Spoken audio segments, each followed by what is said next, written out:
weekend. Was it? Yeah. I bet. We are ready to go live. All right. And everyone is here?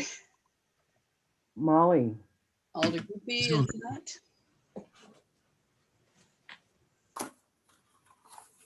Okay, well, I would like to call to order the Monday, May 3rd meeting of the City of Winona City Council. Will the clerk please call the roll? Alder Kerr, Here. Alder Thomas, Here. Alder Groupie is not here yet.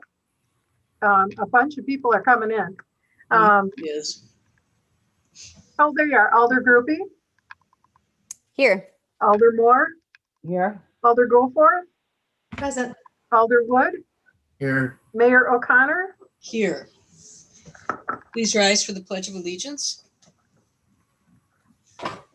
I pledge allegiance to the flag of the United States of America and to the republic for which it stands, one nation, under God, indivisible, with liberty and justice for all.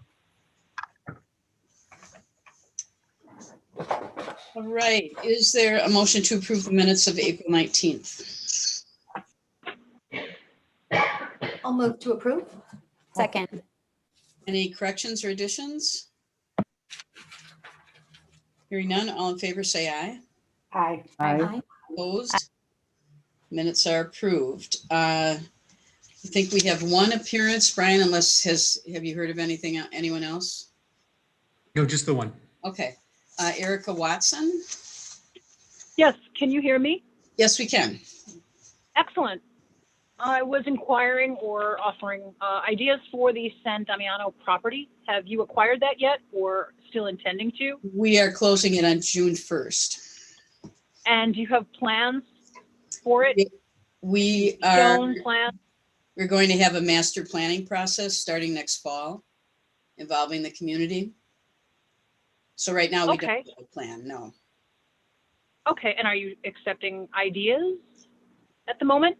Would I be wasting my time to? Well, it might be better to come when we're doing the master planning process, but you're certainly welcome to share. I have a phone ringing here. Let me just shut it off. Ah, certainly.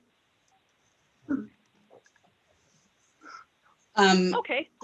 I guess if you wanted to share Sure. a couple Well, I things, guess I that's will. fine. Otherwise, and you're certainly welcome to come to the, we're going to have open meetings asking for public input and that kind of thing once we get started on the process later this year. Okay.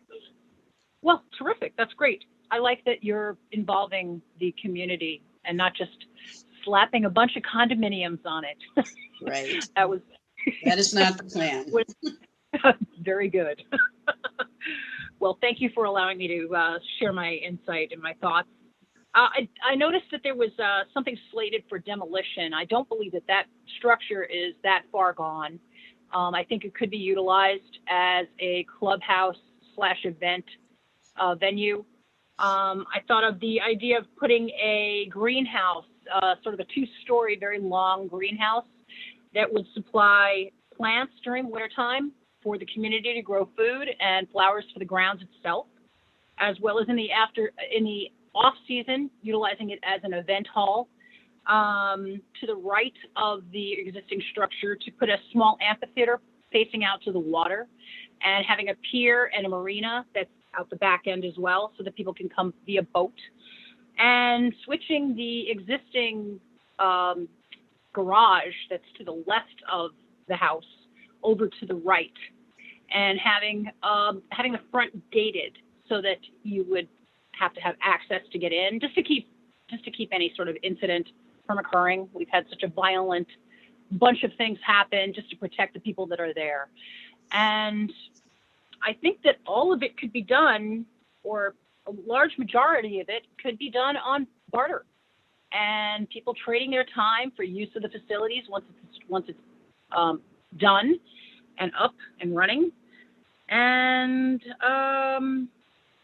yeah, those are my suggestions. Okay, well, thank you very much. Yeah, certainly. Thank you. All right. There are no other appearances, Brian? Okay. There is no public hearing. There is no consent agenda. Moving on to council action items. Under unfinished business, number 1A, consideration of resolution 21-5-2492, amending the hours of operation for East Side Club of Winona, put forth by the License Review Committee. Is there a motion to approve this? Move to approve. Second. Doug, were you going to address this? Sure. I mean, we didn't have a lot of discussion at the License Review Committee about it. So it's 1 hour earlier in the morning, so it would be, I believe, 11 a.m. So just instead of noon. So really didn't feel like that was going to be much of an impact on the neighbors at all. And so. Anyone have any questions? Brian? Madam Mayor and members of the council, so in your packets is a draft resolution for your consideration that was based on your feedback at the last meeting.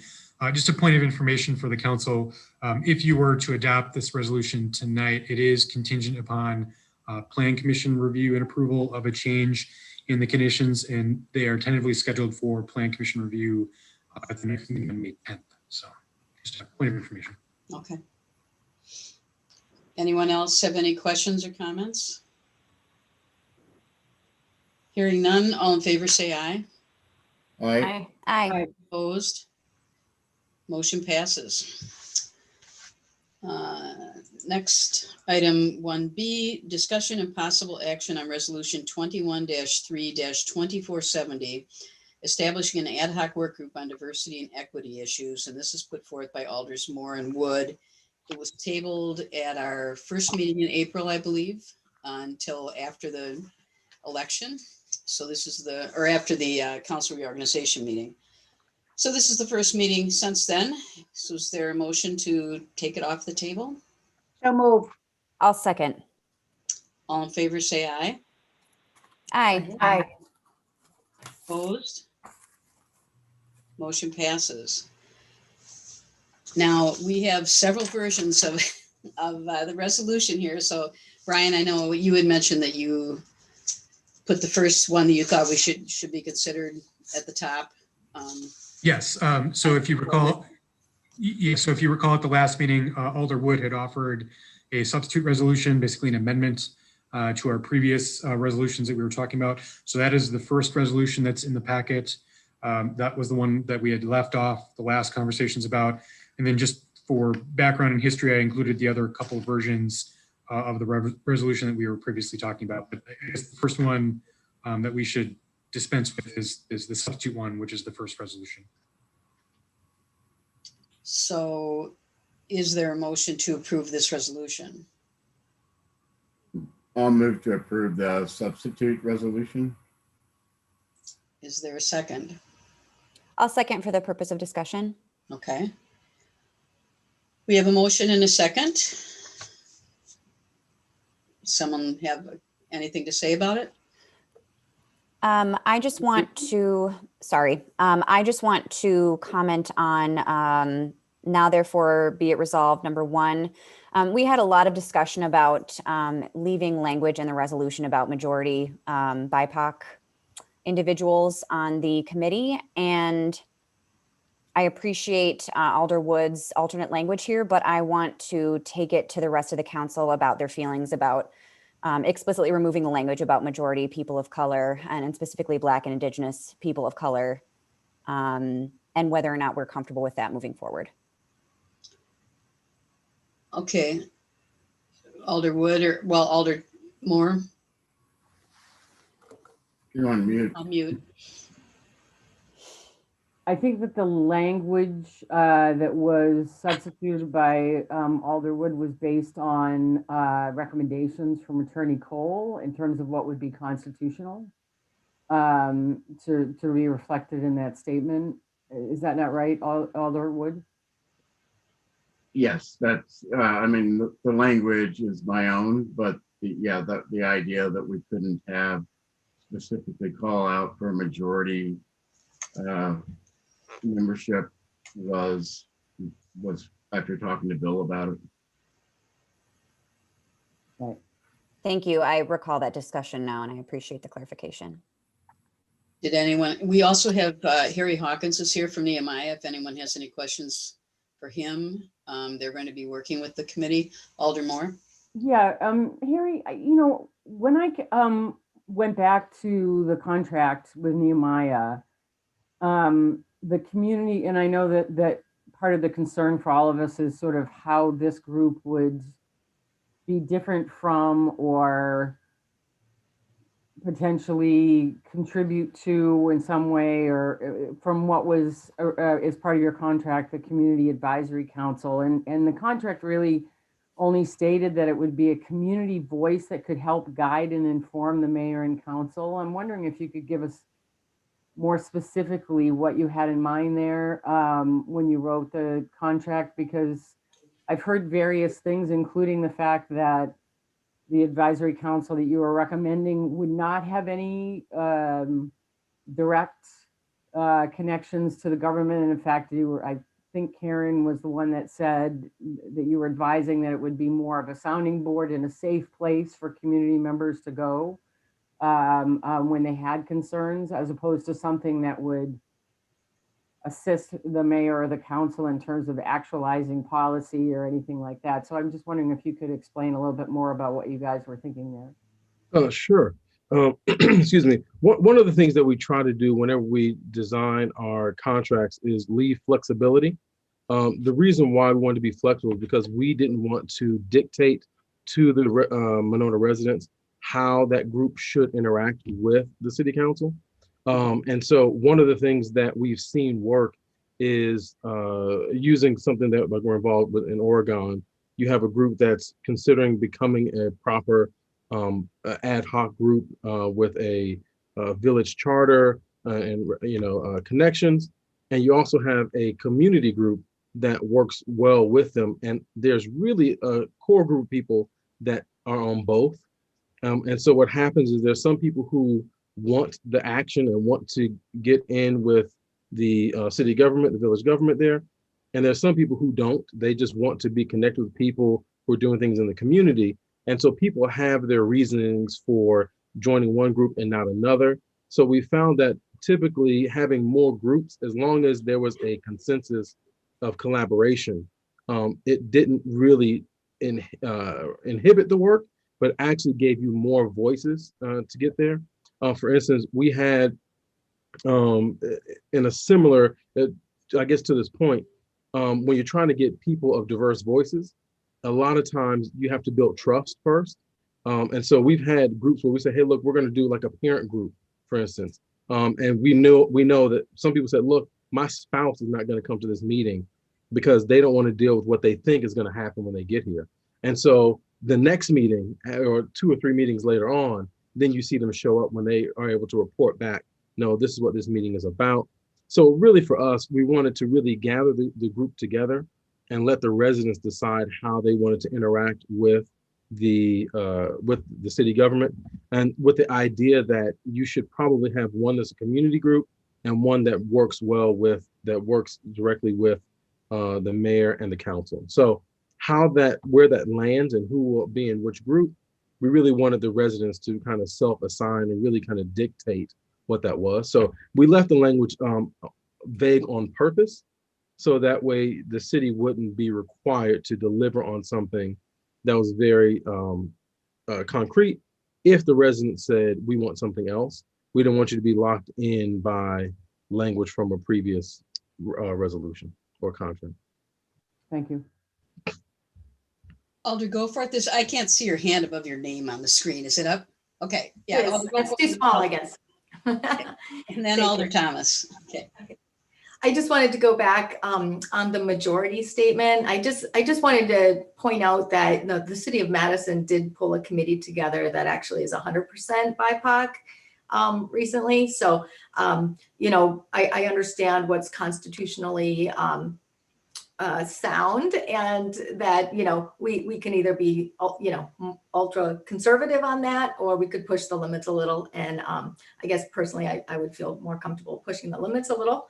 And then I wanted to make sure that, because I wasn't sure with our last discussion as well, that Harry knows that this is not the diversity work group that we're discussing. It's an ad hoc committee to determine that we will create that. So I just wanted to make sure that was okay.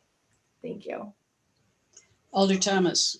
Yeah, my question would be, if we're talking about two groups, will we have someone who would serve on both groups, who would, for example, if the citizens had questions and comments and somebody else is advising the council, that they would take that back to that committee so that we would know there would be a linkage there?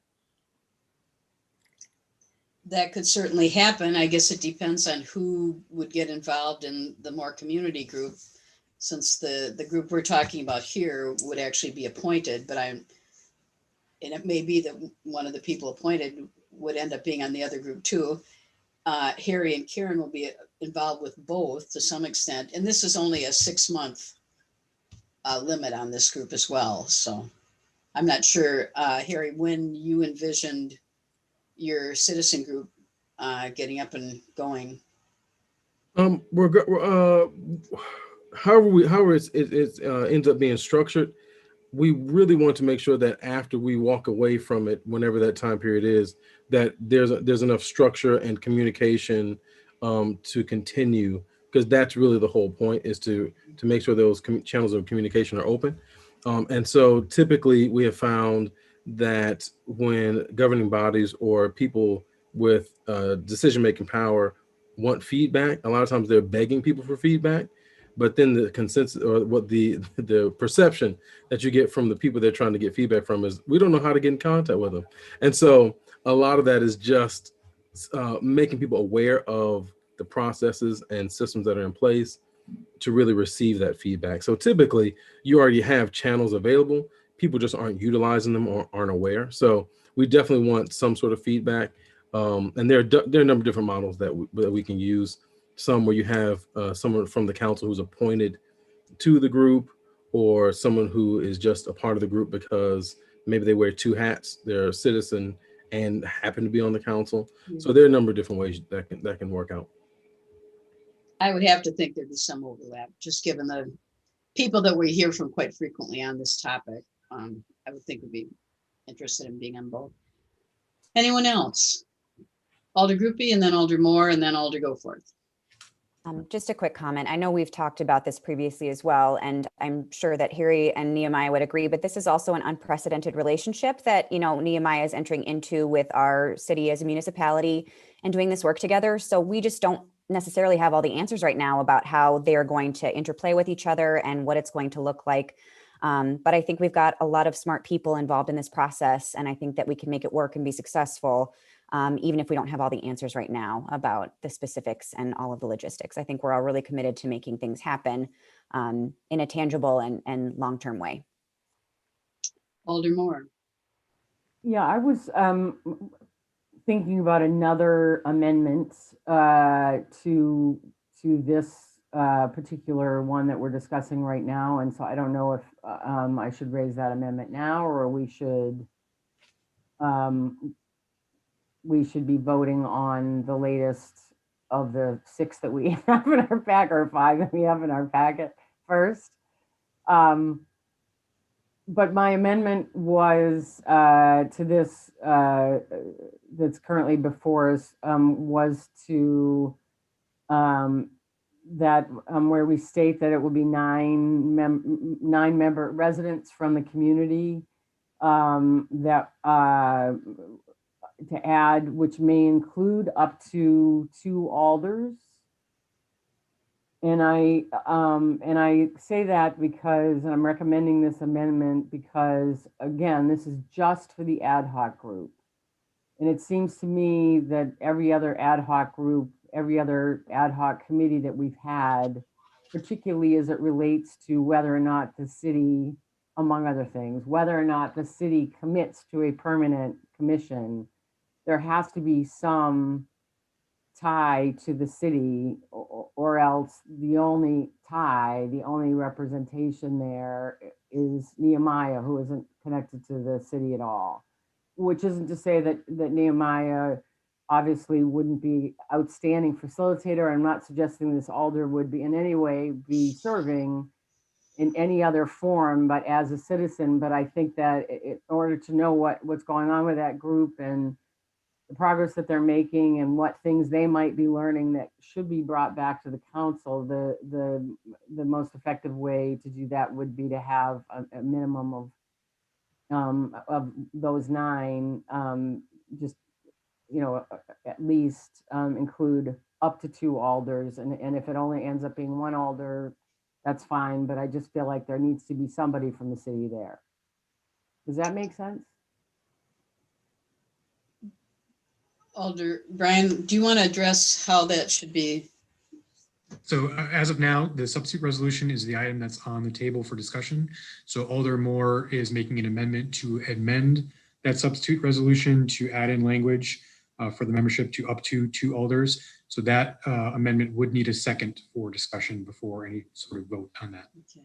And I'll this, second. okay. And the language is may include, correct? Correct. Yeah.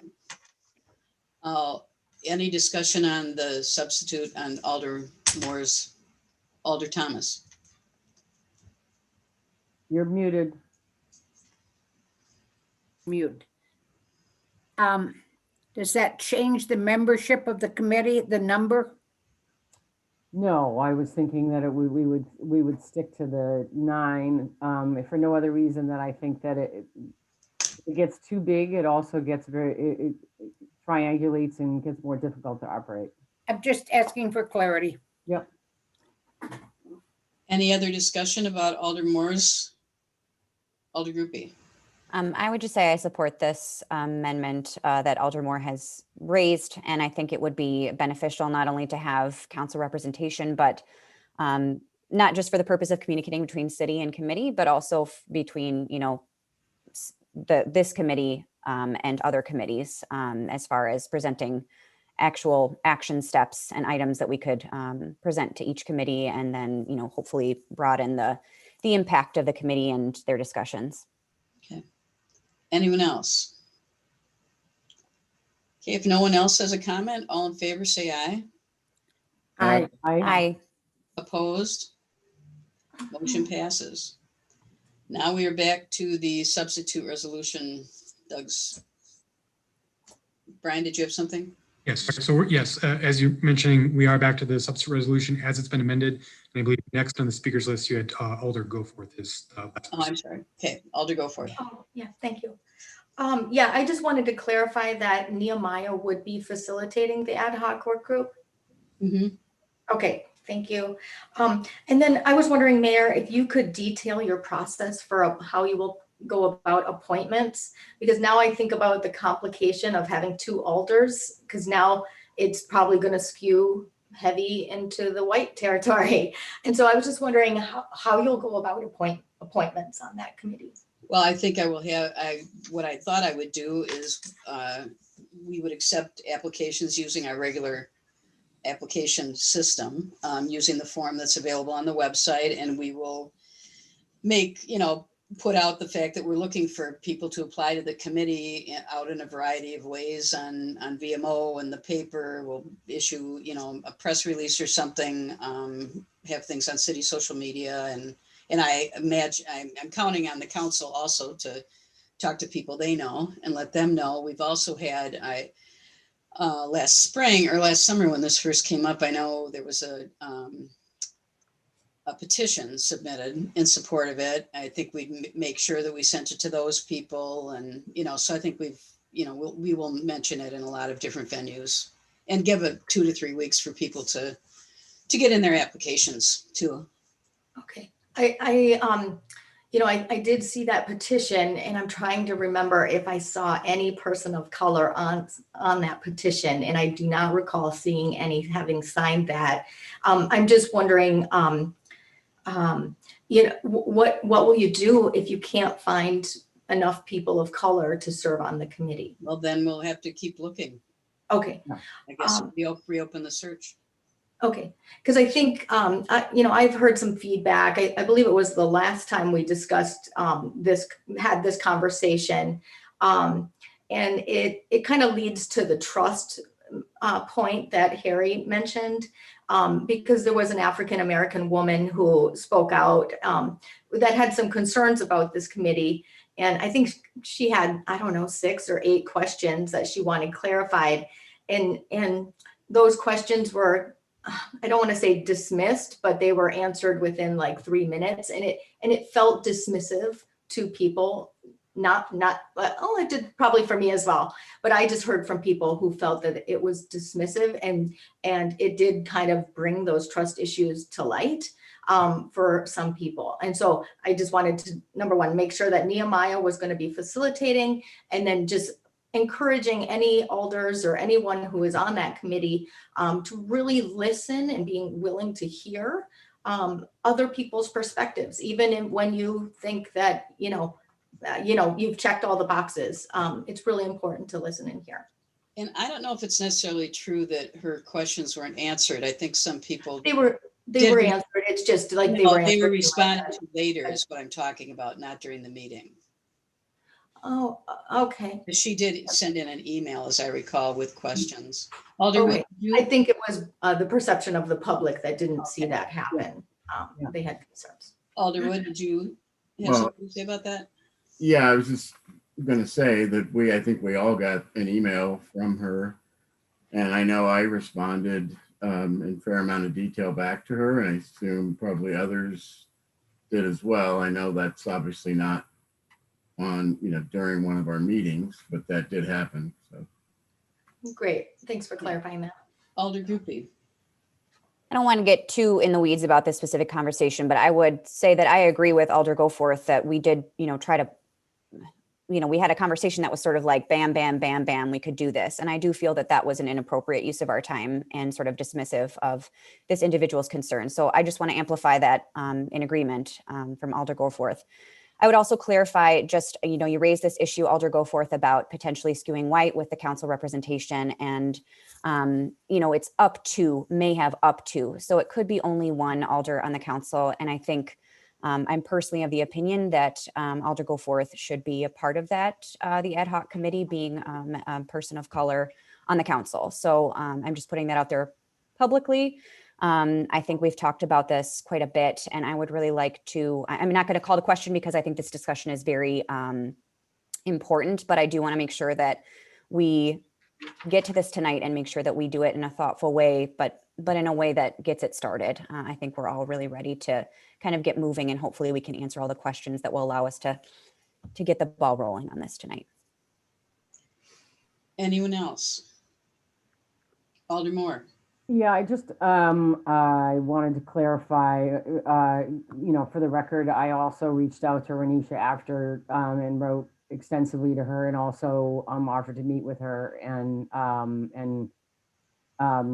we haven't done that yet, but I offered to meet on the weekend as well, whenever it was convenient for her. So, in any case, what I raised my hand for was to say that Jason Chung got a hold of me earlier today and wanted me to clarify that back on April 5th, it's his recollection that I suggested that he, rather than Josh Peterson, had asked the notion of a permanent commission to be socialized.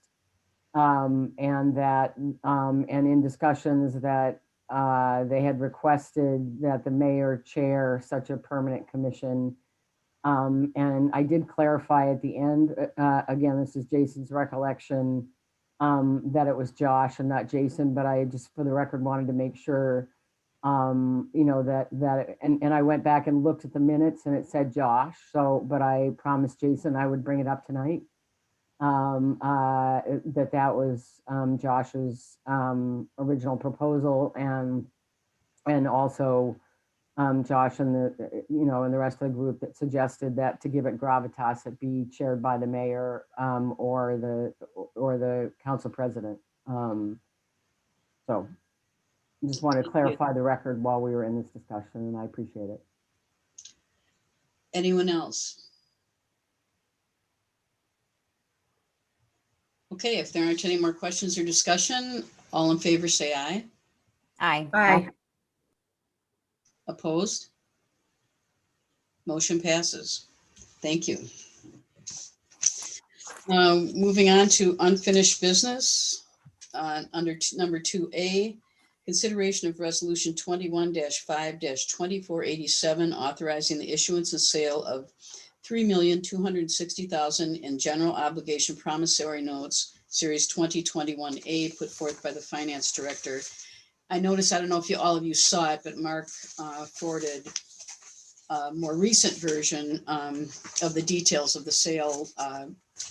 I don't know, I think it was about a half hour before the meeting or so. Otherwise, Brian, we're going to put the sheet up on the screen for us.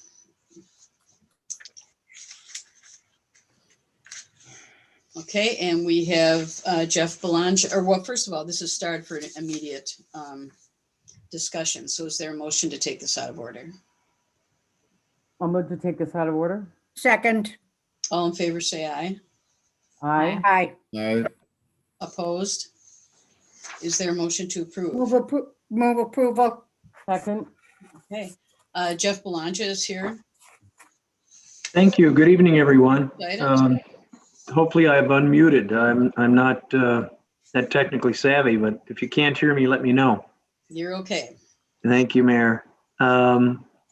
Congratulations, first off, on the affirmation of your incredible AA+ rating. Fine rating. I was looking at some numbers today relative to cities and villages and counties in the state, and there's 657 of them, and there aren't quite as many AA pluses. There's only 7 AAAs, so there's a lot of people wanting for improved credit. But as you know, that rating allows us to compete at an incredibly high level in any market that we're into. You have 3 issues tonight. All 3 have a different letter grade ratings, primarily because they are a bit different than our normal credit pledge of our general obligation. Our $3,260,000, of course, is our ongoing capital projects funding. We were out with an issue, obviously, of that size. We have a premium bid of $149,904. And you can see that we have what we term a true interest cost, or TIC, which is all costs in, of a 1.51% for that 10-year issue. I've been around a while, and we're in an incredible interest rate market if you're a borrower, not if you're an investor. So you look down at the bottom, and we've listed all 3 of our issues, our general obligation pledge, and then a note anticipation note that we're going to be taking up for the purchase of some property. And that has our AA, which of course is going to be, because it's not a tax levy, we're just promising to pay it back. It garners a level below our standard cities rating. And then of course we have a utility rating, which is solely the utilities rating. Has nothing to do with the general fund of the city, general fund operations. It's a pure assessment by Standard & Poor's as to a standalone rating on that utility. You would expect, of course, that those interest rates or those yields would not be quite as low as our AA+ long-term rating on our general obligation debt. I've also included 2 other sales from Wisconsin, Rock County you're aware of, not too far away from you, AA1, and then a Waukesha. Waukesha, city of Waukesha is, like you, located in a county that has a AAA, one of the few AAAs in the state of Wisconsin. So you can take a look at those recent sales. I'm happy to answer any questions that you might have relative to our normal capital projects funding. Again, it's somewhat average relative to what we've experienced in the past, $3.26 million. And happy to hear from Mark that our original estimates our bids are under the original estimates. So congratulations to everyone. Alder Wood, did you have something?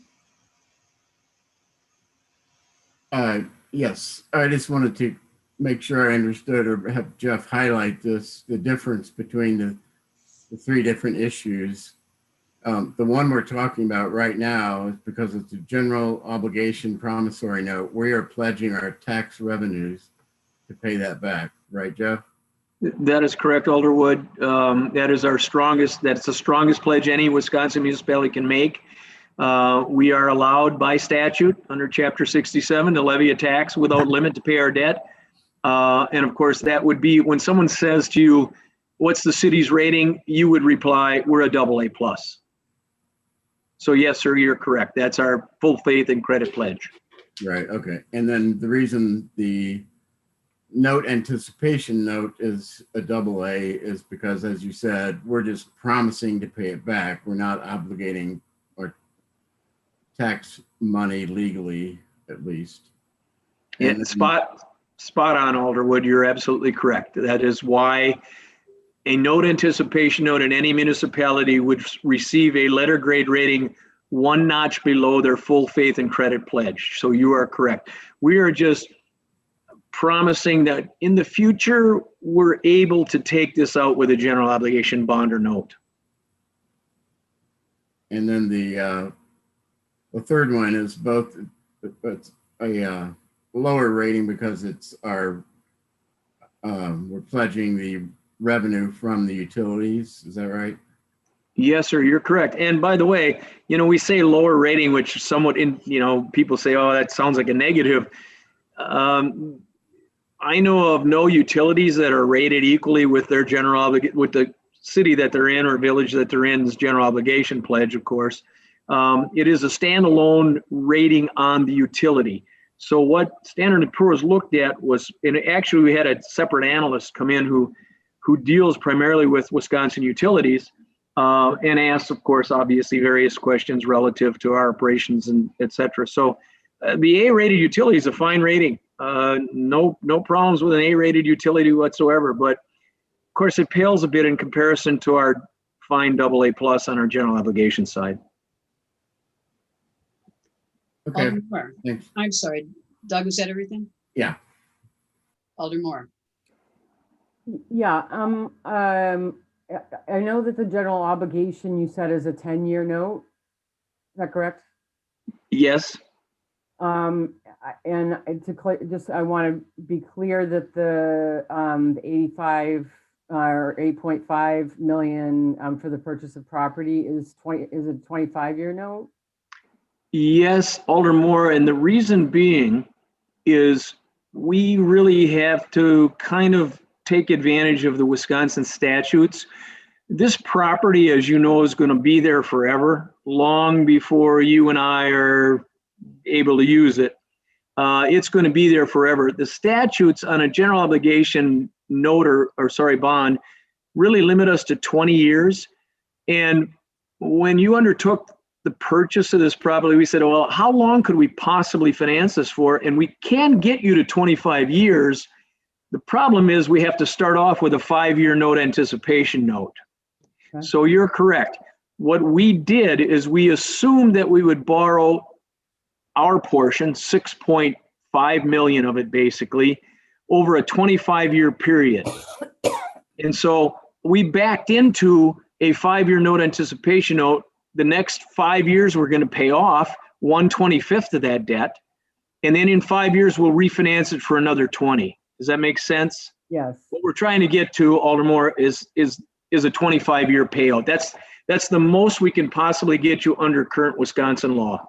Thank you. And the utility bond, what? How many years is that?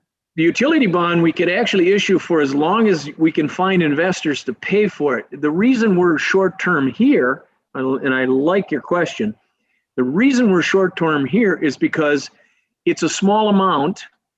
I don't want to issue revenue bonds because if we do, the annual debt service will be required to fit in against a coverage ratio based on our net revenues of the utility. And it could, I'm not saying it would, it could cause us to have to look at rate increases in our utility as a revenue bond. As a revenue bond anticipation note, we avoid all of that. So we're actually looking at 5 years of payment. We'll be 5 years down the road. We'll have paid off 5 more years of our existing revenue bonds. And between now and 5 years, you're probably going to have some more projects to do. So it's more advantageous for us to do, say, a $3 million revenue bond than a $1.5 million revenue bond. So that's why we chose this structure at this time. And we've used that structure, Aldermore, in the past. So it's nothing that's new to the city. We're able to control our interest rates, and we don't have to force or put pressure on our utility to increase its user charges. Right. Great. Thank you, Jeff. Thank you. Any other questions? Alder, go for it. Thanks, Mayor. I was wondering if we're anticipating a need for any bond insurance on any of these? Another good question. No, one of the wonderful parts about having such a strong credit rating is you guys I apologize. The city of Winona would not benefit from spending an insurance premium on issuing their debt. We aren't going to get an enhancement from that credit rating to get us a lower interest cost that would warrant us paying the insurance premium. Does that make sense? Yeah. And I'll give you an example. I just last week did $5 million for Taylor County, which is up in the Medford area in northern Wisconsin. If you know, north of Abbotsford, Highway 13. We did $5 million for Taylor County. They came in at an A, their general obligation, at an A rated, but we bought an insurance policy which gave them a AA in the market. And we saved enough money that when I present valued the difference in the interest cost, it was 3 times what we would pay for the insurance premium. So it made sense to buy the insurance premium.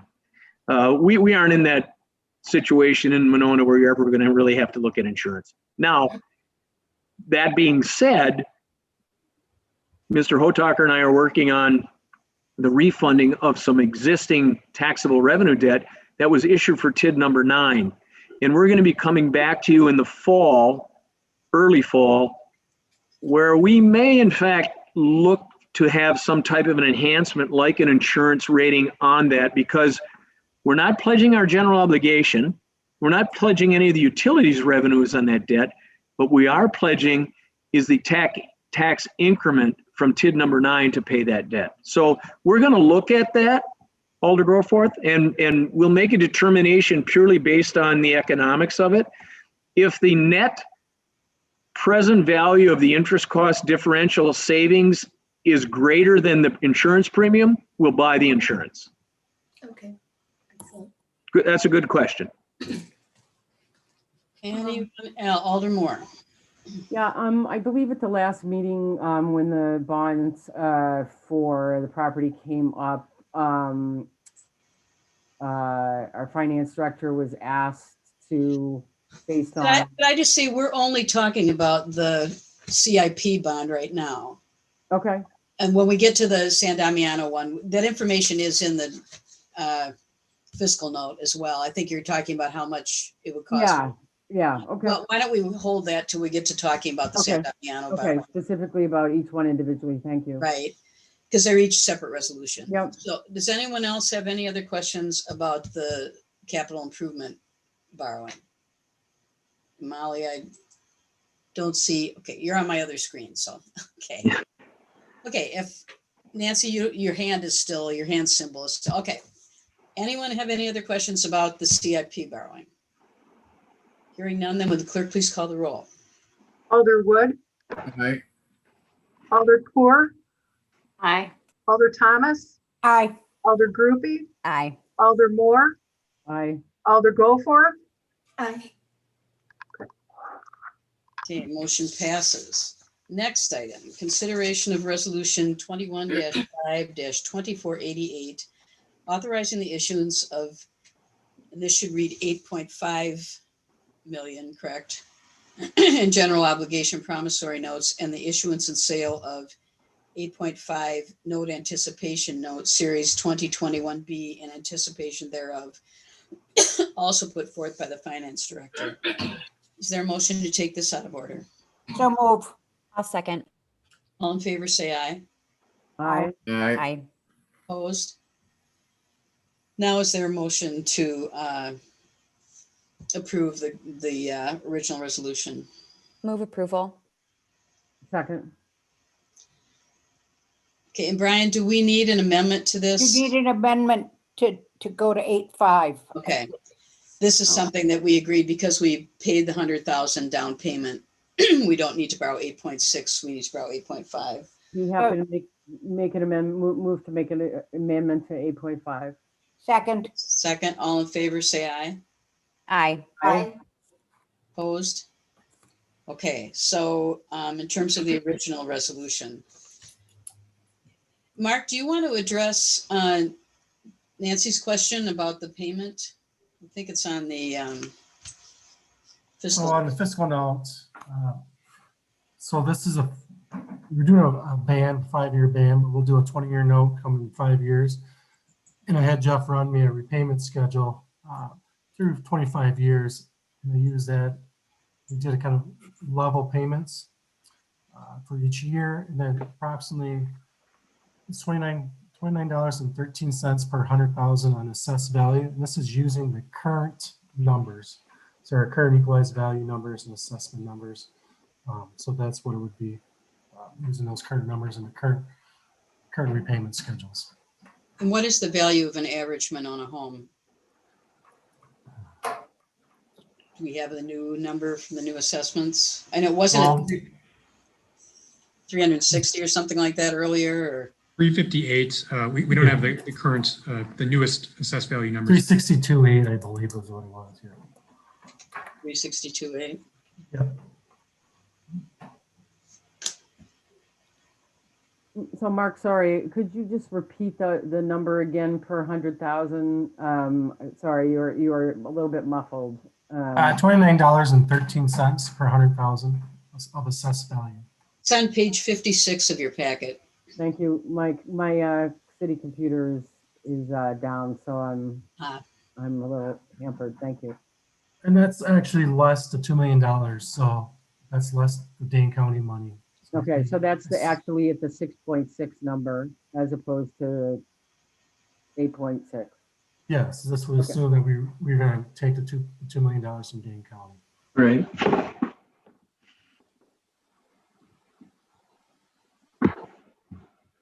So that would be about $104. Is that Looks right. about right? Okay. Any questions about this? Any other questions, I should say? Alder Thomas. Yeah, I should have asked Jeff this question earlier. So if we borrow, we can borrow at this rate for 5 years. And then if we wanted to go out the 20 years, 5 years from now, are we confident that interest rates are going to be reasonable enough that it's still going to be cheaper to do the 25-year borrowing rather than do 20 years at the current interest rates? Alder Thomas, that's a fantastic question. That is exactly the question that we ask ourselves. As you know, interest rates vary with time, and we are subject to market risk, certainly, between now and 5 years. But also take a look at the bottom of the schedule. I've never been in an interest rate market that's been flat.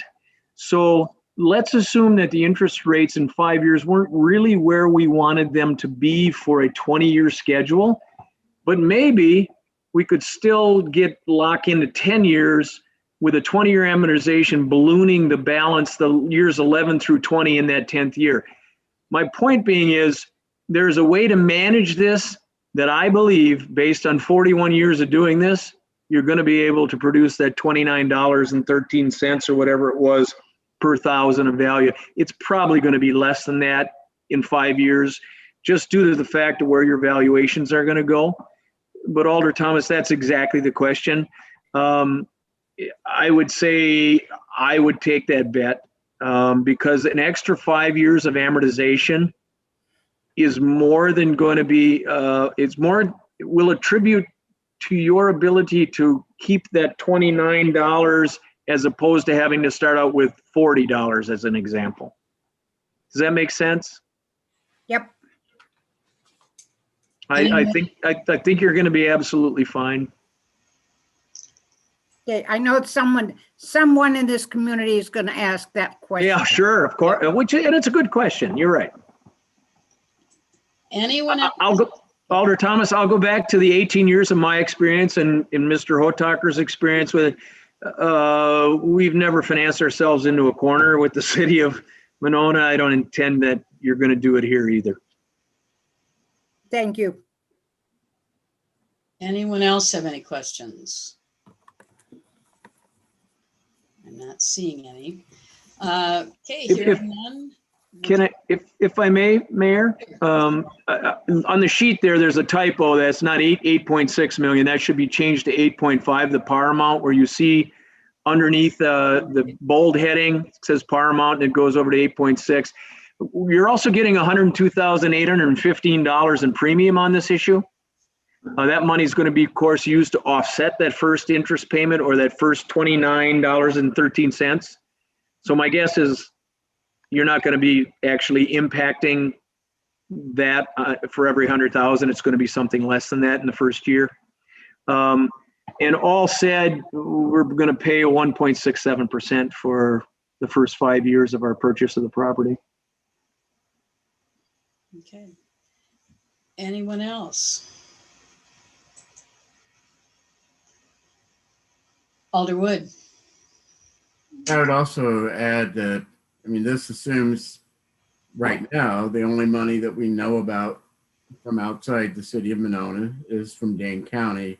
Right. And I think we have all expect that we're going to get obviously private donations as well as hopefully money from the state stewardship fund, so that ultimately the cost to the city taxpayers should be quite a bit lower than $29. Right. Yeah. Yeah. Excellent point, Alderwood. I apologize for not bringing that up, but that's correct. Another reason we looked at the note anticipation notes, because obviously we don't want to finance 20-year debt and not be able to get at those last higher coupons if we're going to.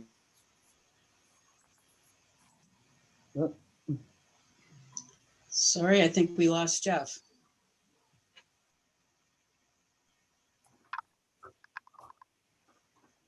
Jeff, you there? Does anyone else have any questions? Why don't we wrap this one up and then we can start on the final one. Any other questions remaining? Okay, hearing none, will the clerk please call the roll? Alder Goforth, Aye. Alder Wood, Aye. Alder Poor, Aye. Alder Thomas, Aye. Alder Groupie, Aye. Alder Moore. Aye. Motion passes. Thank you. Mark, I anticipate that Jeff will be coming back. I'm assuming he will. Assuming he should be back any second here. Why don't we give him a minute, and if he doesn't, then we can have move on to the next item and go back to item C.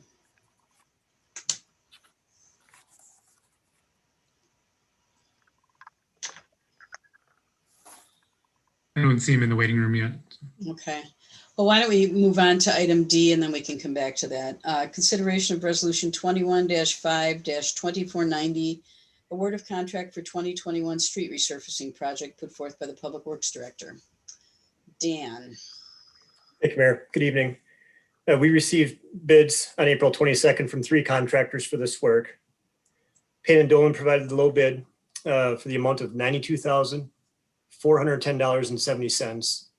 And we'll be taking the bid to the Public Works Committee meeting this Wednesday on May 5th for presentation to get the recommended approval to come back to council for the mid-month meeting.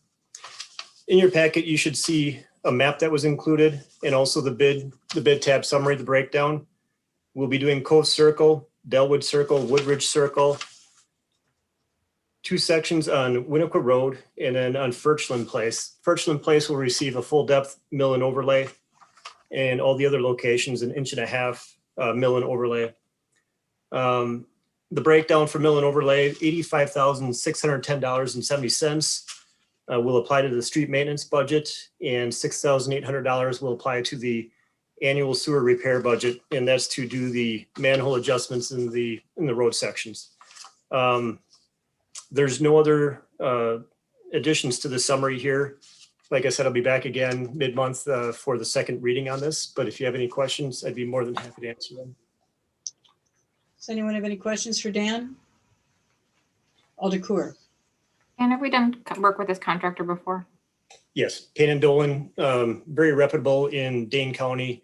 We've had, in my 10 years, probably about 5 different projects with them already. Okay, thank you. Yep. Anyone else? Okay, well, I don't see Jeff yet, so why don't we move on to the next item E, consideration of resolution 21-5-2491, award of contract for Winona Road traffic calming project, also put forth by the Public Works Director. Thank you, Mayor. In your packet, we have the bid approval for this one as well. 2 speed humps for the North Winona Road at Waterman Way and just south of Outlook. We received bids on April 22nd from 3 contractors as well. Raymond P. Cattell provided the low bid for this project at $58,654. I'll be presenting this bid award for the May 5th Public Works Committee meeting, seeking their we have Dan Perry in attendance at this meeting if there's any questions for him. But Dan from Becker designed this project, the 2 speed humps. And we did present this at the February 15th or February 3rd Public Works Committee meeting and received the recommended approval for design. So we proceeded with the bid. In the packet, you'll have the letter of recommendation provided by Becker and the bid tab summary for the project. This project does meet our 2021 capital budget allocation of $73,000. $58,654 will be the construction, and we'll have $8,046 for contingency if we have any overruns. So that's pretty much it for the summary on this project. More than happy to answer any questions for this. Does anyone have any questions for either of the Dans? Alder Groupie. Just want to say thank you, Dan. Director Stefani, I know we had a lot of conversation about this and that, the Public Works Committee and Department has done a lot to cater to the needs of the community and the conversations that we had surrounding this project. So I just want to say I appreciate it. Sure, thank you. Anyone else? Alder Wood. Could you identify where exactly this 2 speed hump tables will be? Sure. One will be at the intersection of Waterman Way and Winona Road. It would be the western, would be northwestern portion at Waterman Way, not on the same side as the bait shop, but the south portion. And then as you go north at Outlook, it'll be just south of the intersection. We have a nice patch of asphalt there, low impacts to stormwater catch basins and things like that. No impactful infrastructure underneath. It's an ideal location right there. And it does meet the design for separation for speed humps through that area. So, and they are the standard designs that you see in the Madison metro area for speed humps. Okay, great, thanks. Yep. Anyone else have any questions for Dan or Dan Perry? Okay, thank you. Thank you. We will move back to item C, consideration of resolution 21-5-2489, authorizing the issuance and sale of $1,550,000 water system and sewer system revenue bond anticipation note series 2021C, put forth by the finance director. This is also starred for immediate approval. So is there a motion to take this out of order? I'll moved. Out of order. I'll second. Second, okay. All in favor, say aye. Aye. Aye. Aye. Motion passes. Is there a motion to approve? Move approval. Second. Okay. I Jeff. apologize. We lost power here. Everything went black. Oh. Okay, well, Jeff, do you have anything to add to the information you've already talked about regarding this particular item? No, I don't think so, Mayor. I think obviously it aligns with what you're doing, and it's forward looking. I mean, I know you're going to do other things with respect to the utility, and again, this isn't something brand new for us. Going forward, it's a way to save us some money and to basically control what we do in terms of our consumers and user rates. So No, very, very confident. Certainly like what we did today. If I may say to the council, which I said to finance, you can look at those yields that we had up on the screen. I don't know how much they say to anybody. You can recognize that there are some of the historically low yields we had in this market. I can tell you now that when we committed to the underwriting at 11:30 this morning, of the $13.3 million that you're in the market with, we still had 10,285,000 of it left unassigned, which means the prices were pretty good. It means buyers aren't looking at this as a deal, which is what you want. They're saying, look, we think these are a little bit expensive, but our underwriters also know that we have a commitment to you based on our 18 years of a relationship. And, you know, in talking with our underwriters and salespeople, we went out even more aggressive this morning, just so you understand what happens during this process. We went out this morning with even a more aggressive scale than what we're showing you today. And after 2 hours of across the country solicitation from all the underwriters in the country, we had only $1 million allocated of the 13 million, which means we priced them pretty high, which we want to do for you, obviously. We then came back and had a repricing of what you're seeing on the screen or what you've been presented here, and those numbers are in the resolution. And we still have a little over 10 million unallocated. So you're welcome to buy a bunch if you want to call in and buy some at these prices. We're happy to sell them for you. But all in all, that's how I feel good about the efforts that our team has made in terms of getting you the best rates out there today. So thank you for letting me say that. We'll get them done, and if we lose, we lose. But at least at this point, I think we've had a great underwriting, just due primarily to the fact of all the unallocated bonds. Okay, thank you. Any questions, anyone? I guess hearing none, will the clerk please call the roll? Alder Moore, Aye. Alder Goforth, Aye. Alder Wood, Aye. Alder Core, Aye. Alder Thomas, Aye. Alder Groupie. Aye. Motion passes. Thank you, and thank you, Jeff. Thank you very much. Enjoy the evening. I appreciate your time. You too. Next item F, consideration of ordinance 5-21-739 and ordinance repealing chapter 168-3 of the Code of Ordinance requiring registration and licensing of bicycles put forth by the Public Safety Committee. I'll start. Thomas, you wanted to? Yep. First of all, I'll thank Alder Goforth because she's the one who brought this to our attention. And I'll ask Chief Duman if she wants to talk about it or if she wants me to talk about it. Chief Duman? Hi. Hi. I'm happy to talk about it. As Alder Thomas said, Alder Goforth brought this forth to the Public Safety Committee for various reasons. But after discussing it, we definitely determined it was underutilized and required citizens to register their bicycles, to even ride in the city of Winona. The city of Madison repealed their ordinance back in January and are suggesting that their citizens use one of the national registries to register their bicycle. It still gives you the benefit of being able to identify your bicycle if it's reported stolen or is found, just dumped somewhere. And they're still working on which one of those two national registries they want to support. But regardless, it seemed like it made sense with them moving in that direction that Winona also move in that same direction to repeal our ordinance requiring that registration.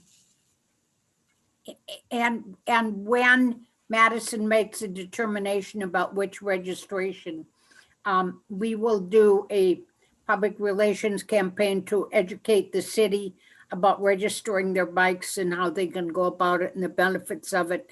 And if we have a preference, we'll let them know the preference. And we'll use WVMO and we'll use the the city, the newsletter and other, I mean, we may send a note home with school kids, but we will we will try and promote this actively.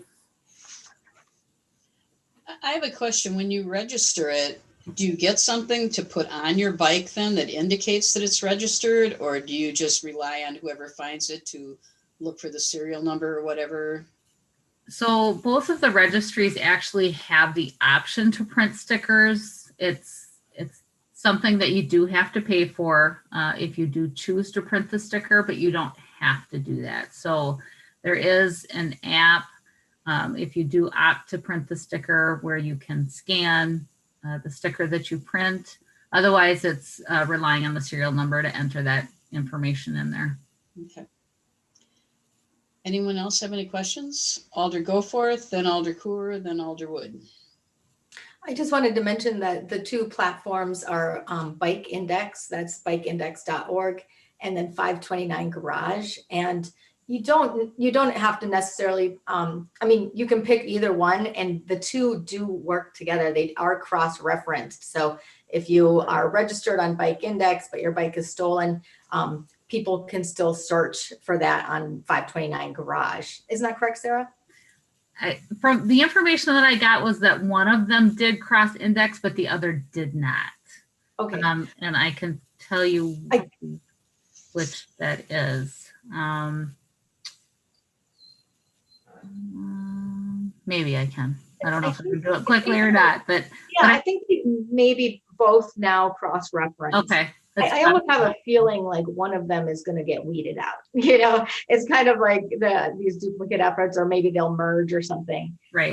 But either one of those, they're both good. And then your serial number is located right underneath where, you know, your pedals connect in the middle. So right underneath your bike, there's a stamped number there, and that's the spot. And it's always a good idea, even if you're not registering, just take a picture of that so you have it on file. Good point. But you should register.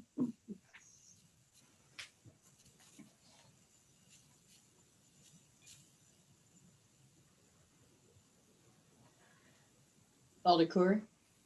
I'm sorry. Sorry, I didn't hear you. Oh.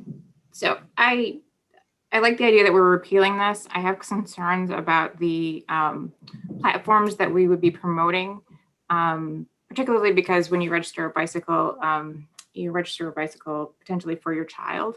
And these are companies that make their money, since they're free, potentially they could sell your data. And so I have concerns about the city being involved in promoting something that would potentially sell our residents' data. So I guess I'd like to know a little bit more before we decide to go with one of the companies. We can certainly look into that with both companies. Alder Wood. That's the thing. Thank you. Yeah, I like this idea. I'm curious, do we know what the budgetary impact will be from the lost fees? I'm guessing it will be really small. I believe we averaged 11 sales last year of bicycle registrations, which cost $3 per sticker. So based on the cost of the sticker being approximately $1.50, we're losing, I don't know, $15, $16 per year. Okay, thanks. That's even less than I thought. Alder Goforth. I was just gonna say that most people only register adult bikes or bikes that are of high value, because the reason for registration is so you can get them back if they're stolen. So a lot of people don't register their children's bicycles. I mean, I suppose some people do. I've seen it. Some people do buy high-end bicycles for their children, but typically you don't see those going much over, you know, $300. So this is a program that's more for, you know, the nicer bikes that you've invested in, and you have it as almost your car alternative. Alder Thomas. I brought a question which occurred to me. What about the rental bikes? Are those currently licensed? I don't know. Not in Winona. And not in Madison. So, I mean, and I don't think they want to. And it seems to me that if there are bikes that are on city property and we have licensing, they would need to be licensed, and I'm not sure we want to make them do that. Alder, go for it. Are you talking about the B-cycles, Alder Thomas? Yep. Yeah, the B-cycles only charge in the B-cycle station. So if someone, so you're worried about someone stealing a B-cycle, and is that your concern? No, I'm not worried about that. I'm worried about the fact that they're on city property, we promote it, and I don't think they license. And that is only more reason not to require licensing, because if they're on our property and we sanction it, we should have them licensed if we require it. That's all I'm saying. Okay. Makes sense. Anyone else? Any other questions? Okay, let's move on then to item G, consideration of resolution 21-5-2493, approving a memorandum of understanding between the Friends of San Damiano and the City of Winona for fundraising activities, put forth by myself. As you know, a Friends group has been organized to fundraise for purchasing, maintenance, and capital projects for the San Damiano property. And we've been working on a memorandum of understanding with them, delineating what the city's responsibilities are, what we understand the Friends' responsibilities to be, and how they will work together. And this right now is set up so that it to exist at least through the period of the master planning process, which we anticipate will begin sometime in the fall or early next year, until the end of that, at which point we could reconsider and do a different agreement, or we could extend this agreement. I think the idea was we'll wait and see how things work out. So I think you each have a copy of the agreement in your packet.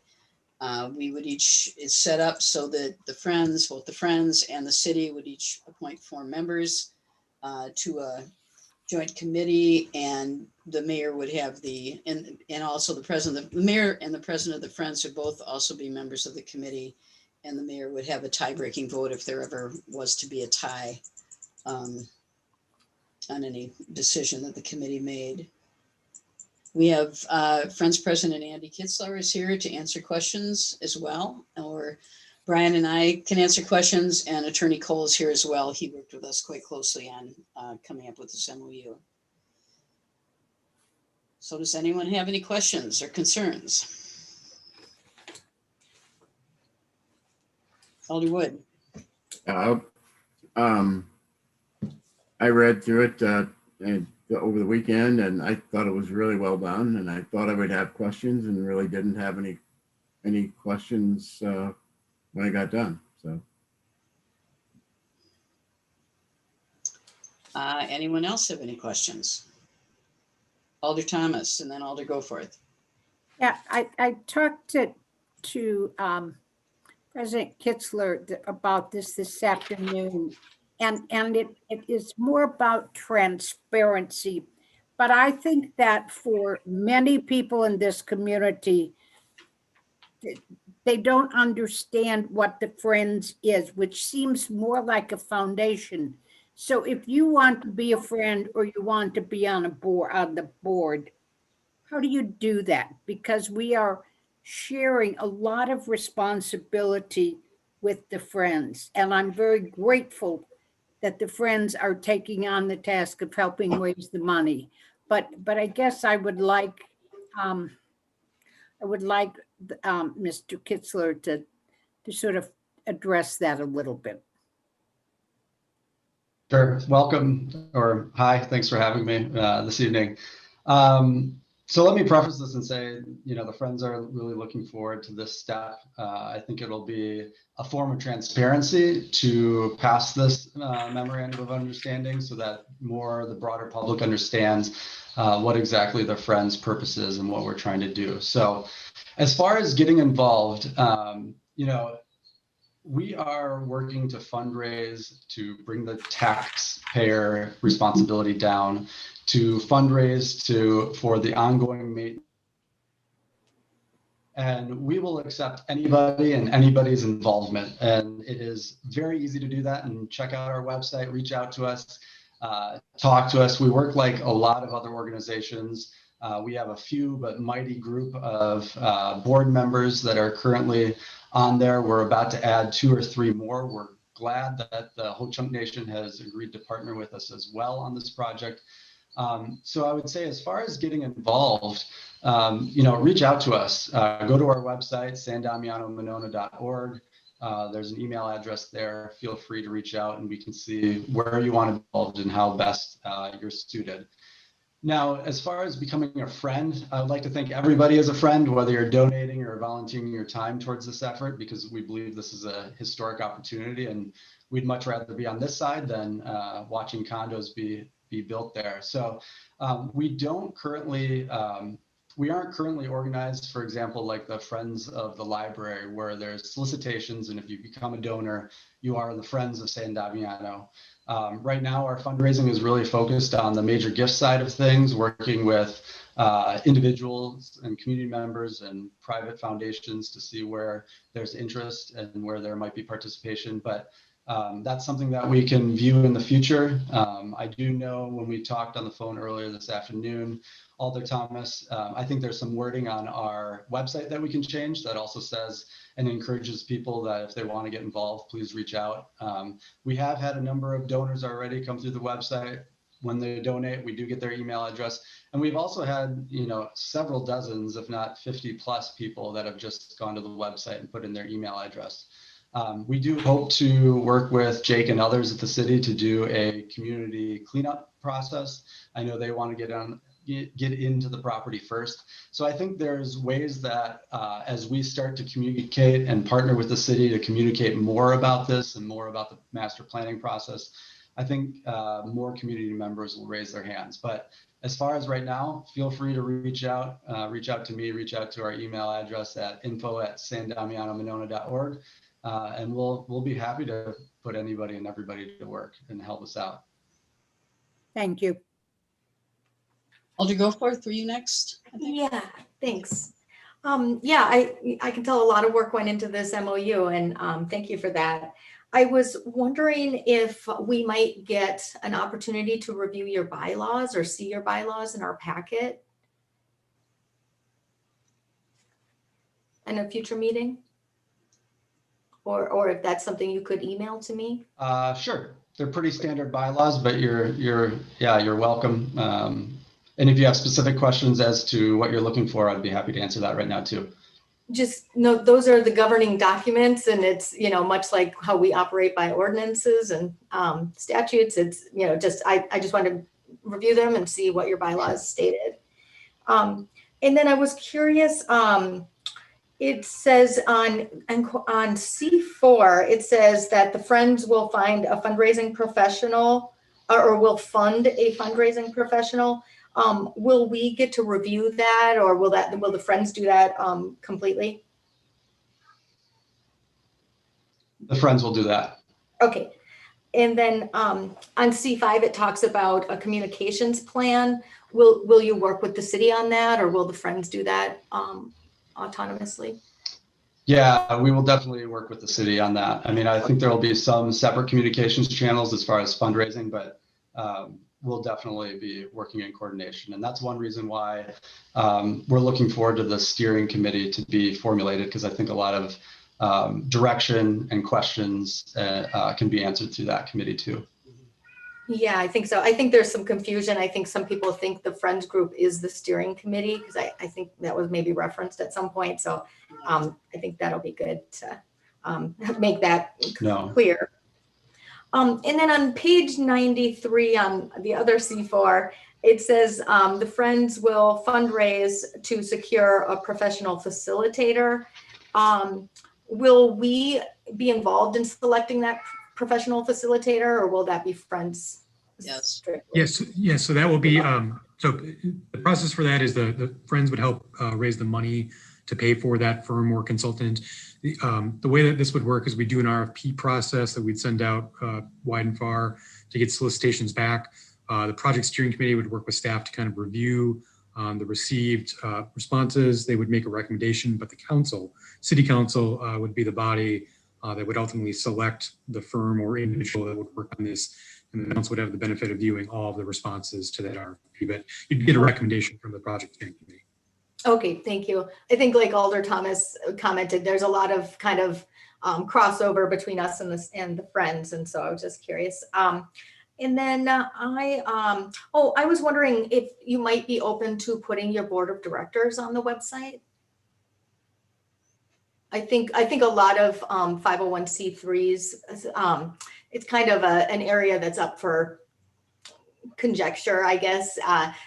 Most organizations find that it's something that's kind of required.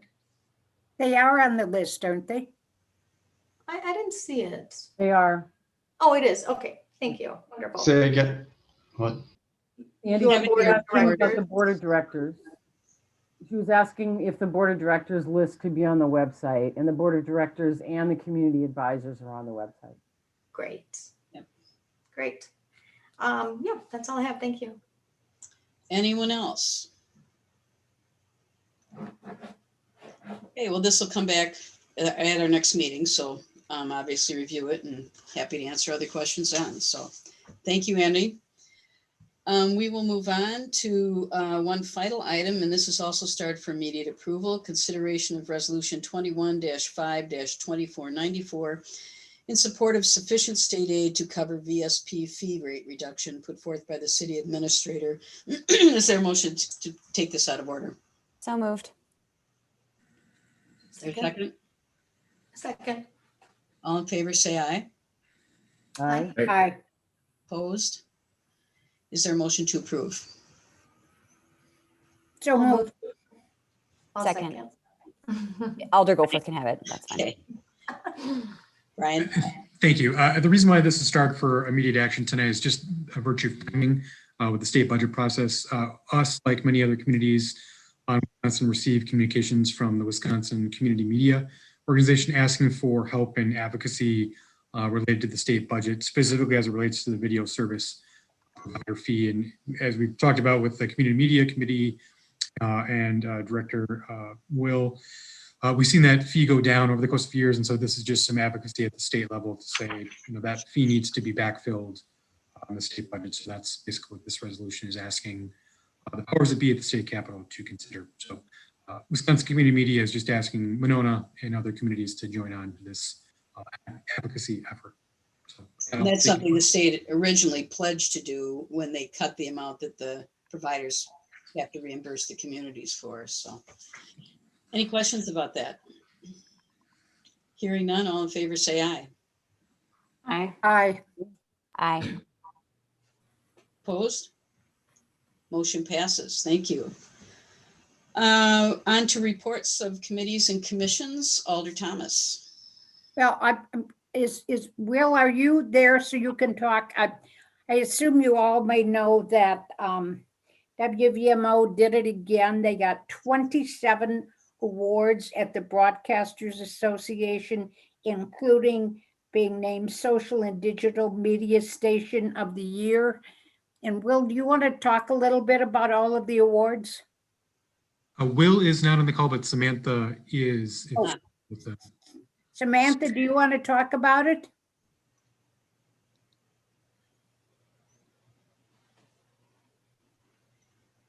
She must not be.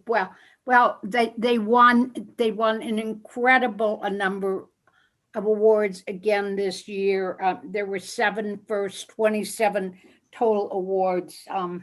They are doing incredibly well. They just keep winning and winning and winning, and we're very proud of them. So that's one piece. The next one Mayor, are you going to talk about the meeting on May 6th? I was just going to mention it, yes. Okay, then I won't mention that. Okay. And there's a media meeting on the 13th. So, Alder Moore. Yes, there's a, at the Plan Commission meeting next Monday, the 10th, there'll be a pre-hearing for a new tenant at the Shopco site. That new tenant or potential new tenant being a business called Floor and Decor. It's a national chain selling all kinds of floor materials, from tiles to wood to you name it. And so they'll be having a pre-hearing on the 10th, next Monday, at the Plan Commission meeting. And I also wanted to give a shout out to the Sustainability Committee. As our community knows, there was an e-cycling event that just happened this last weekend as part of kind of our Earth Week festivities, and we had over 200 cars in a short morning. It went by very quickly because of the crowds, and I didn't know so many tube TVs still existed here in Winona, but no longer. They're out of people's basements. And as are a whole bunch of other things, so we want to thank the community for not only disposing properly of those items that they no longer use, but also for their styrofoam, which was also recycled during that event. And I would just want to give a shout out to the whole Sustainability Committee who showed up in force as volunteers, and the staff as well, Brad and Elisa, for all pitching in on a Saturday morning to get it done. Thank you. Alder Groupie. Alder Moore stole my thunder with the e-cycle event. I was so excited to share about it. And thank you to you too, Alder Moore. It was a lot of fun and did a lot of good. I think people were very excited about it. Just to note that most people are aware, but B-cycle station's now up and running at Grand Crossing Park and Schluter Beach Park. So in the words of Freddie Mercury, get on your bikes and ride. It's perfect weather for it, except for today, obviously. And I'm excited to have this a new part of our community. Only other note I have is that the Friends of the Winona Senior Center will be holding a Mother's Day Lilies of the Valley sale this Wednesday at the community center. So I recorded a little PSA about it today on WVMO, but proceeds from the sale will go to the garden committee to have volunteers beautify the community center campus. But there are pink lilies of the valley roots for sale, 2-pack for $4, and then the other plants, the white lilies of the valley, are $2. So 12:30 to 2:30 this Wednesday, May 5th. Alder Coor. No report. Alder Goforth. Yeah, none of my committees have met since the last council meeting, so I have no updates other than the Landmarks Commission meeting on May 12th is canceled because Douglas Plowman's new addition to his family. And I also wanted to thank the Sustainability Committee for your sizzling hot e-waste event. That was definitely appreciated throughout the community. Thanks for all your work on that. And I wanted to remind everyone that May is National Historic Preservation Month. And so if you head to the city's website at mymonona.com and you go to the Landmarks Commission page, on the left sidebar, there's a link for Preservation Month. And you can go there and you can see lots of homes you could tour if you're interested. Great, thank you. Alder Wood. The Greater Madison MPO meets Wednesday night. We're going to have 3 new alders from the city of Madison joining us. Next Tuesday, License Review has the annual sort of renewal meeting. So lots of agenda items. And also on Tuesday at 5 o'clock, the Parks Board is going to at Grand Crossing and do a B-cycle ride to tour some of the parks.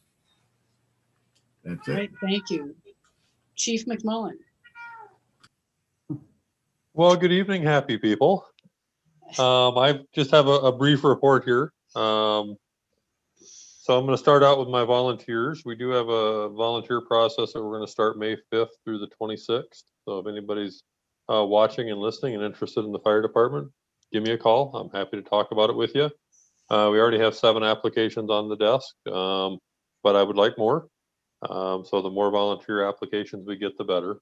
With the idea we'll have some new volunteers starting on July 1st. This May 21st and 22nd, we've been blessed to host a leadership training at WPS.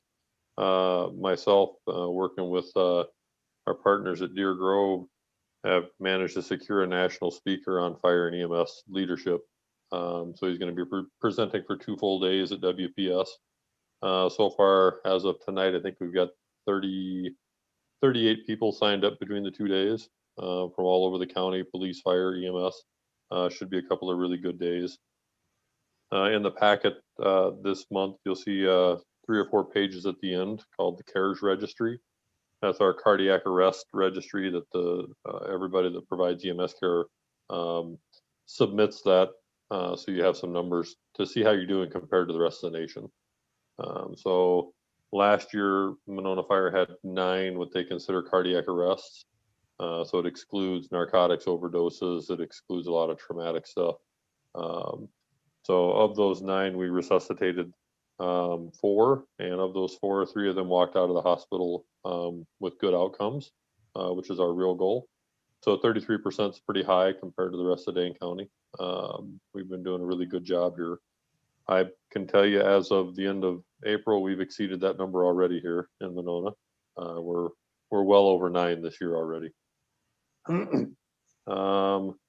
Last thing that I've really got is to highlight my volunteers again. This last weekend was a busy weekend. So far, the numbers you see in the packet, we ended up with 4 or 5 more calls after I produced that packet for the end of April. So we ended up with 180 some calls, 190 some calls here this last month. But despite all that, as busy as it's been for the Lake Winona 20K, the Wellness Expo that we had down at Grand Central on Saturday, I had 9 volunteers that gave up their entire Saturday. So ended up with both ambulance staff, ended up with the engine staff, ended up with the ladder being staff the entire day, which is good because we had 5 calls during the day. So really can't say enough about my volunteers. My full-time staff are great, but my volunteers put in a metric ton of hours every month to be able to provide the service that everybody likes so much here in Winona. So the last thing I've got is we just applied today for a Stop the Bleed grant. So we're working at securing the equipment and being able to add that to our list of community services that we provide to be able to train businesses, the schools, anybody who's interested in the Stop the Bleed training. So they're providing free equipment. We're trying to secure some of that, which we should know within the next 10 days or so. And then we'll start adding that as a community offering as well for Stop the Bleed training along with CPR and AED training. So my brief presentation turned into 10 minutes. That's all I got. All good information. Thank you. Chief Duman? Hello again. Not a whole lot to update here. We continue to see an increase in calls with the weather starting to warm up. We've had quite a few crash reports with increased construction out mostly Beltline, but also some of the Winona Drive areas. We are currently staffing our speed and seatbelt grants as well. So we had our community resource officer, Nate Reynolds, out one day last week, and he was doing some targeted enforcement in areas where we've had complaints, posting that information on Nextdoor as well as other social media. So we're going to continue to try to do that enforcement and as much as we're able with the call volume anyway. Thank you. Alder Groupie, did you have a question? Yeah, Chief Duman, do you want to share? I dropped by the pill drop-off event, and I wanted to make sure that you addressed how successfully that went. Lieutenant Weigel at the time had, what, 6 boxes, where he said previously it'd be like maybe 1 box in previous years. So sounds like it was a real success. Yep. So on Saturday, the 24th, I believe, no, yes, the 24th, I'm sorry. We did have the drug take back campaign that we partner with the medicine shop to do. And I believe he said we've had somewhere around maybe, he texted me, sorry. The total was actually 17 cases that we had this year. And I think we averaged somewhere between 3 and 6. So we're far above what we have collected in the past. But now we did, I believe, cancel a previous one with COVID. So, you know, that might explain part of that, but definitely we had some great numbers and a lot of medications turned in that would hopefully stay out of anybody else's hands and in the wastewater system. Thank you. City Clerk Andrews.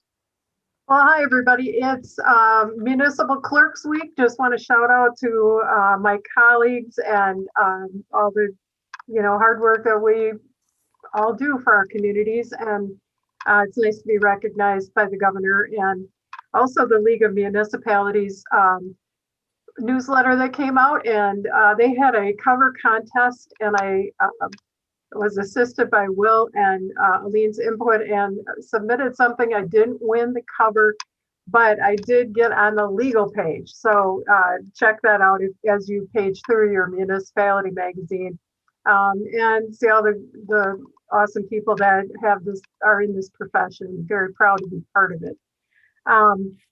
Board of Review, the open book is today and tomorrow, and we've been getting quite a few calls that people should be following the directions on their assessment letter and contact the assessors for the open book. And that's where you talk with an assessor about your particular assessment. And with open book means you can look at everybody's assessment. We have hard copies here, and it's also online. So just follow the directions on your letter and you'll be all good. And I was on vacation last week, and I came back to a lot of food cart and temporary alcohol applications. And that, it really means we're starting to get back to maybe normal. So that's a really kind of a great sign, actually, that it's going to be kind of a fun summer this year. So other than that, just the norm, trying to catch up and things go on. And also I did, I don't know if you saw my report, I did complete 20 years of service to the city of Winona. And yeah, thank you. And again, proud to be here. So thank you. Thank you, Joan and Aline, for everything you do.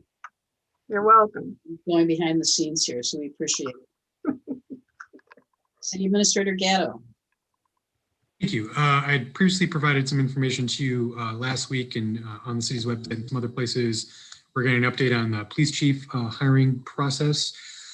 So as I mentioned in the email, where we stand now is the Police and Fire Commission had selected 4 finalists for the position and have set up an event on Thursday that the mayor is going to talk about in just a moment to receive kind of for the public to meet the finalist candidates.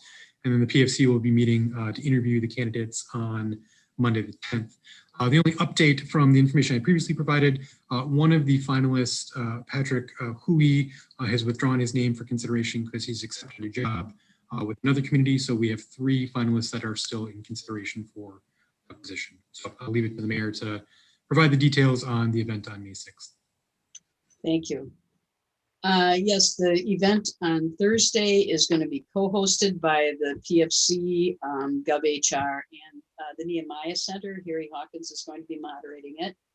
It starts at 6:30. It's a public engagement session, so you'll be able to, it's all via Zoom, of course, but the public will be able to listen to questions answered. There's going to be a set of questions for all 3 candidates to answer in a sort of a panel style, and then the moderator will then ask any additional questions that we'd like to have submitted from the public ahead of time.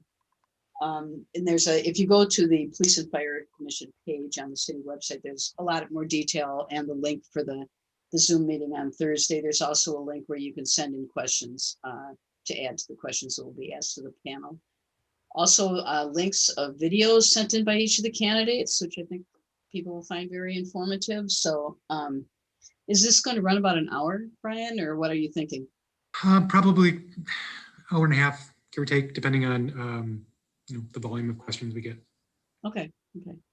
So yeah, this will be a great opportunity for everyone to see who the candidates are and hear what they have to say. And then, of course, the Police and Fire Commission will be interviewing them on the 10th. And we look forward to getting someone in place soon. So thank you.